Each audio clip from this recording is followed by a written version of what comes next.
so I became the president, or whatever it was called back then, and we entered the first Pride Parade that was ever had in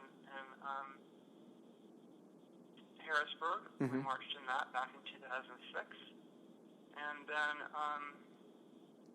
in the winter of 2007, as the leader of that group, I took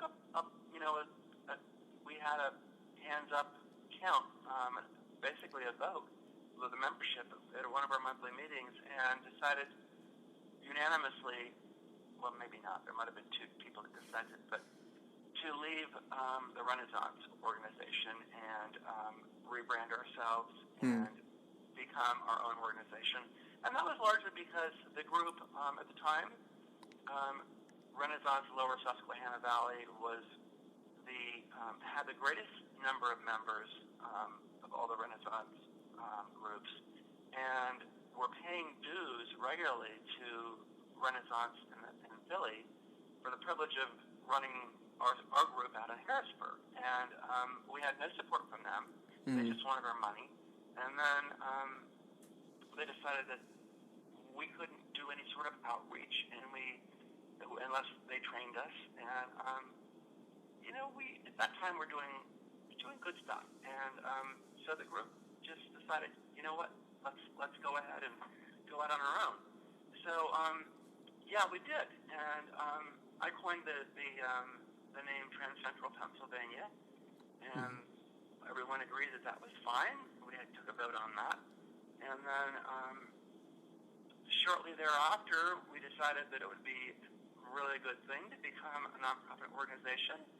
So, with the help of Bibi Malay, who needs no introduction to you, I don't think, Bibi did the legal work for us pro bono, which was wonderful, and we went through the whole process and became a 501c3 nonprofit, which really helped an awful lot. So that was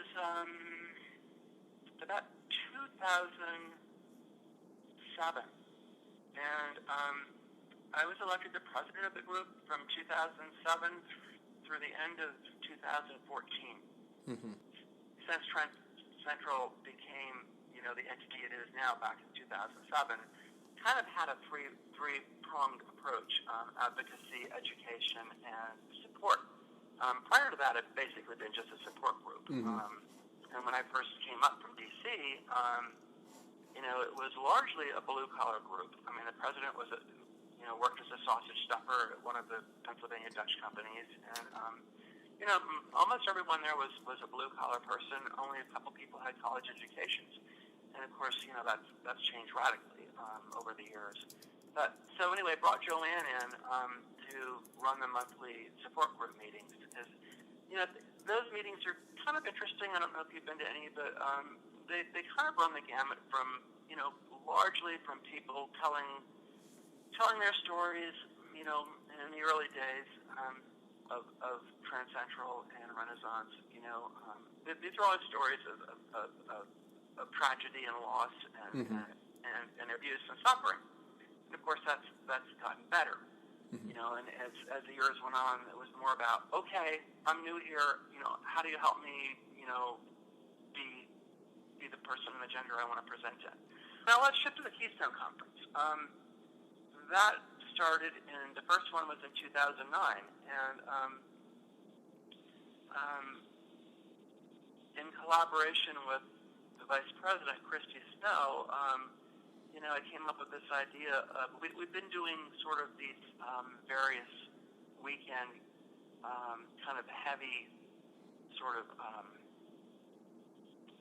like mini conferences. We'd bring a speaker in, and we bring Mark Heasling up from D.C., or we bring somebody in, and we'd do like lectures and seminars and stuff like that. And came up with the idea of why not do a real gender conference? So the first one was in 2009, and Christy Snow and I signed personal guarantees and wrote checks out of our own personal accounts to make the whole thing happen at the Sheraton Harrisburg Hershey. And I think we had 150 attendees, and of course, it worked. And so the 10th one will be this coming March. And they've grown and grown and grown, and yeah.